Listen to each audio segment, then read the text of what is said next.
Okay, so welcome back to Pinoy Screencast for another quick video tutorial for Adobe Illustrator. And in this video, ang tuturo ko is all about the brushes and paths that you can use to create a hair strand sample like this. And we will be having a reference photo later on to test out yung different approach ng pag-create ng hair strand. So as you can see here, meron akong different sizes of brushes to create this different kind of effects. So the more thick, the thicker your brushes will be, and the thinner, syempre mas manipis yung magiging brush nga. Okay, so by default, you will not create this kind of effect kasi when you create a new document, here, open lang ako ng new document, naka-basic lahat yan. So, when you use path or pen tool, yan yung default. So, every time you create this one, yun yung mangyayari. So, even though I've changed it to this kind of effect, the brush, although create, oops, hindi siya transparent. Just convert it. So, I'll make this 5 para mapansin. So, as you can see there, diba? Nagka-create pa rin siya ng basic. Even though I have selected this one. So, selected siya, and then create ako ng path. Doon pa lang siya ulit mag-a-apply. Okay? So, as you can see, medyo hindi siya ganun kadaling gawin kagad pagdating sa Illustrator. Not like when you do a hair strand on Photoshop, you just have to create a path and just do the stroke path, which is a rasterized version ng path. But it will have the effect yung parang ganito, yung manipis yung both sides. So, to do that in Illustrator, just a small tweak na kailangan nyo gawin, which is you're going here to Appearance. Delete ko lang muna. You're going here to Appearance and click on the tab here, and you will see naka-check as a default yung New Art has Basic Appearance. So you need to uncheck that. So ibig sabihin na pag naka-uncheck, hindi niya nagagamitin yung default na path, or I mean hindi niya nagagamitin yung default na art brush. So now when we create the brush and set it to 10, this one, let's see. Okay, so set ko lang muna ulit. Yan. And then when we create a new one, as you can see, every time we create, yun na yung ginagamit niya. Hindi na niya binabalik doon sa default na brush, which is the straight brush. Okay. Now, as you can see here, both sides are thin. So I have created here a custom brushes, which is a thin one and a thick one. But meron din mga default brushes na pwede nyo magamit if you want. So you will see that here at the brush, and then click on the tab again, open brushes. Usually ginagamit na is Wacom art pen brushes. So as you can see, pwede rin kayo mamili dito as yung mga merong mga user, meron ng mga iba pang mga gawa. And tuturo ko rin kung paano nyo isa-save yung sarili nyo yung brush, and you can use it every time you want sa mga next projects nyo. Okay, so I'll open up the default Wacom. As you can see here, the Wacom will use this one 17 point, and then that one. So medyo straight siya, and magiging parang curvy lang siya kapag nakuha nyo yung point, kasi patayo siyang ginawa. Okay? So, ang gagawin natin is yung ganitong effect. So, to do this effect, all you have to do is create an ellipse here. Yan. And then, Shift X para mag-fill lang. And then, press A on the keyboard and select nyo yung magkabilang side. This one and this one. So first, this one naka-curve, so yung convert it into a point corner. And this one also convert it into a point corner. So yan, kung gusto nyo ganyan kakapal yung brush nyo, pwede nyo na isave yan. So we will create multiple art brushes, duplicate, hold Alt, and then drag sa mouse, and then as medyo thin, and another one which is thinner. So hold ko yung Alt para up and down both sides siya adjust. So I'll just zoom siguro, and last one, the very thin one, yung super thin, yung parang 1 pixel, yan, or medyo mas manipis pa, yan. So I have here different kinds of brushes. So to save that, all you have to do is just drag it here, and then create art brush, okay, and then kailangan yung flow pa ganun. So hindi dapat pataas, ganyan, kasi ganun yung magiging flow ng path nyo, yung sa brush. So you need to follow this one or this one, these directions, and stretch to fit stroke length or scale proportionally, depends on you, on what you want. You can experiment on this. And then method is tints. So kapag nakanan, kasi it will not follow the color if you will change the color of your brush. So kapag nakanan, kung anong inassign nyo, kunwari this is black, it will be color black always. So tints or tints and shades is recommended para ma-change yung color. Then okay. So next, ganun lang ulit, drag art brush, okay, and tints, and okay, then drag again, art brush, okay.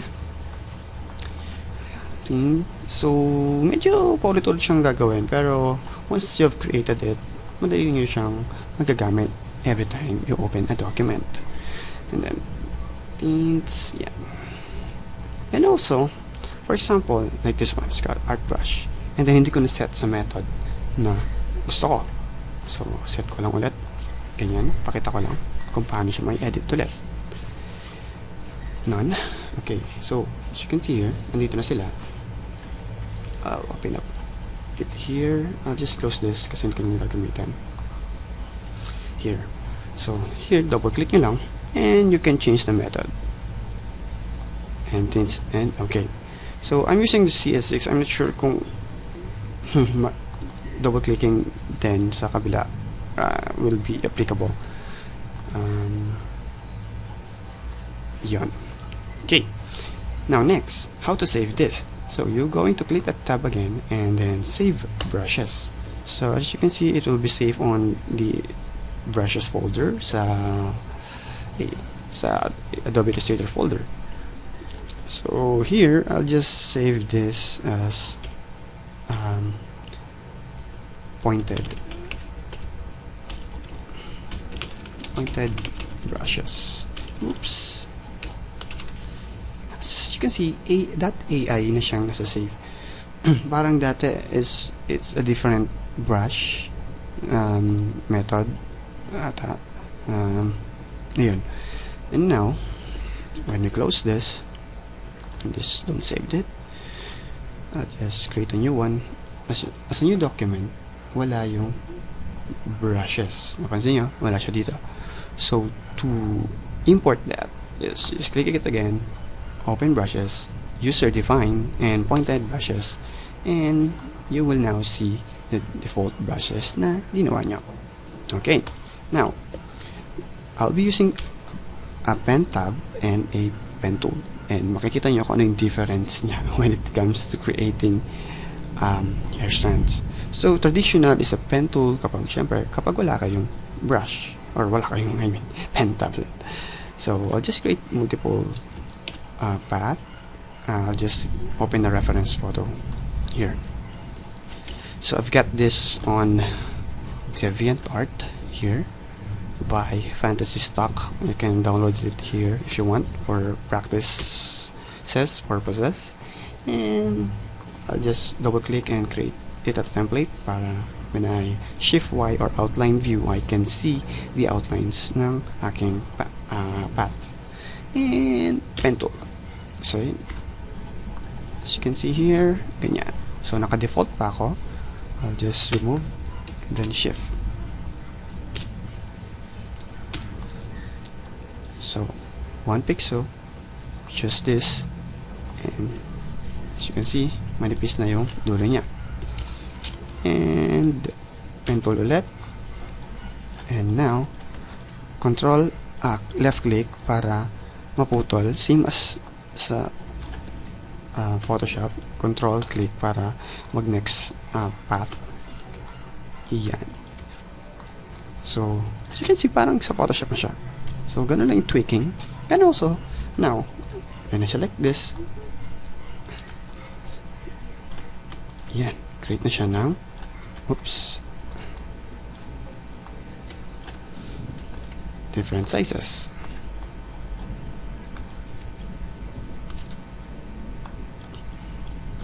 Yeah, you can play around with it. Now, in here, in Adobe CS6 data, you need to type here 50%, or you need to set up brushes if you want to 50% and other. So ngayon, kagandahan is when you click it here, meron siya mga default 10, 20, 30. So when you're using a pen tablet, ang laking benefit niya kasi you just have to click it here and set the brushes to 40%, diba? So not like before, you need to type it talaga para lang makuha mo yung opacity. And there. Now, pansin nyo, manual work kapag you're using a pen tool. Although it's very precise, but I'll show you when you're going to use a pen tab.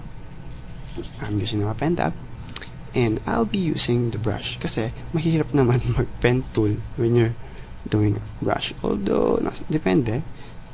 Yan, pero parang you're doing it manually ulit. Diba? Pero here, I'll show you.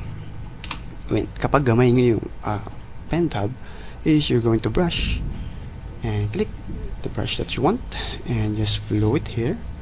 As you can see, nasa-set ka na, and I'll just set this to 60.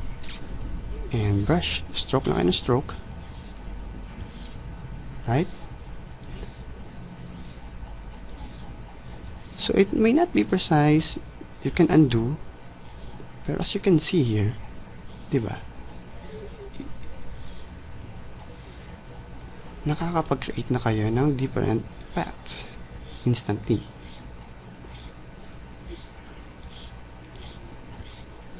This one. Oops.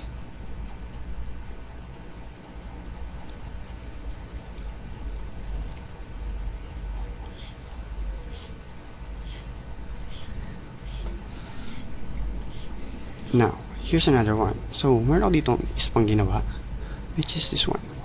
As you can see here, ito, hindi ko siya ginawa na manually na pinatong-patong.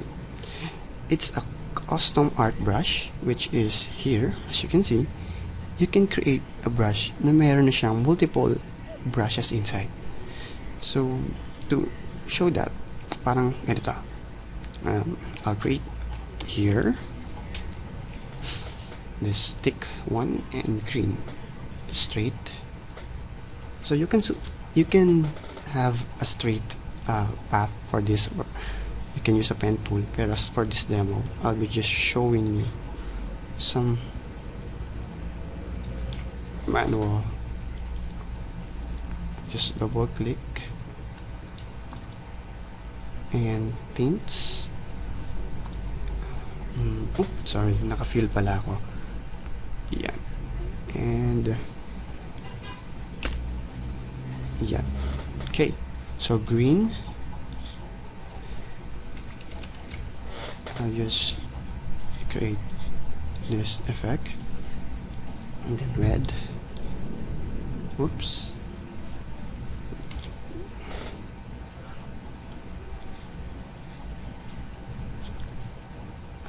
Blue.